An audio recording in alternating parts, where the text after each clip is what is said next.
Have you ever achieved something that you felt as though you didn't really deserve? Like being voted MVP on your sports team, or winning an award for an art assignment you did, or even something as simple as getting a good grade. In the moment, you were ecstatic and overjoyed, but as time went on, you began to think, did I really deserve this? You become suspicious of everything, thinking maybe it was a joke and you're the only one missing out on it.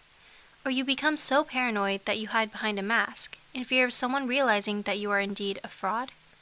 If so, this is a common phenomenon known as the imposter effect, and that you're not alone in this feeling.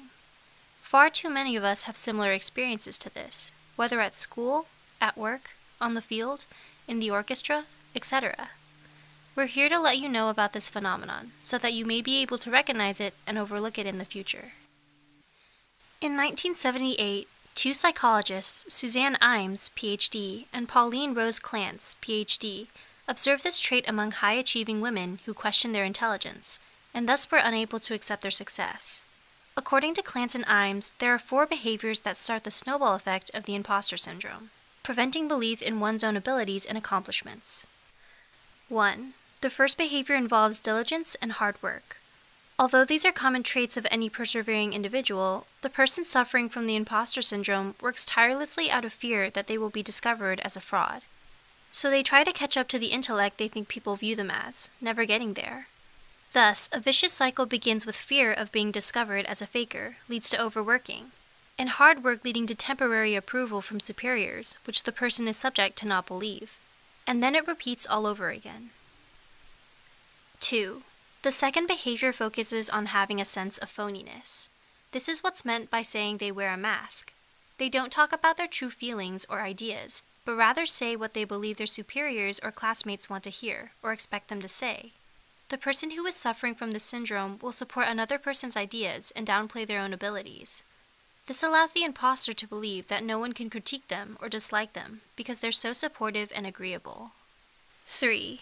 The third behavior involves using charm and perceptiveness to gain favor of their superiors.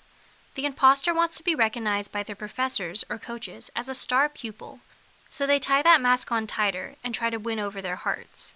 This person wants to gain the support and reassurance of their abilities from the superior, in hopes that it will help her gain her confidence in her own abilities beneath the mask. Unfortunately, after the imposter receives their validation, she may begin to question her abilities, thinking that the validation was given because of her charm and good acting skills, and not her intellect. Thus, a vicious cycle of seeking reassurance from different superiors leaves the imposter unsure of her own abilities and talents. 4.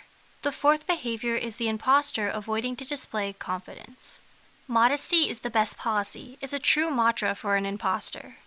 If the person suffering from this syndrome avoids showing confidence, no one can challenge them on their intellect or ideas, because they never go out of their way to announce them. Avoiding conflict and confrontation is key in this situation, because the imposter fears that if they show any bit of confidence in their ideas or abilities, her peers will fight her on them and shun her for her ignorance. After all this, do you feel like you relate to the traits of the imposter in question? If so, then you've experienced imposter syndrome as well. You might be wondering this pressing question: can this be treated? Thankfully, the answer is yes. According to Clance and Imes, a multimodal therapy in which several therapeutic approaches are used concurrently seems most effective in altering the imposter belief in a client, as well as a group therapy setting or an interactional group in which there are other high-achieving women experiencing the imposter phenomenon is highly recommended.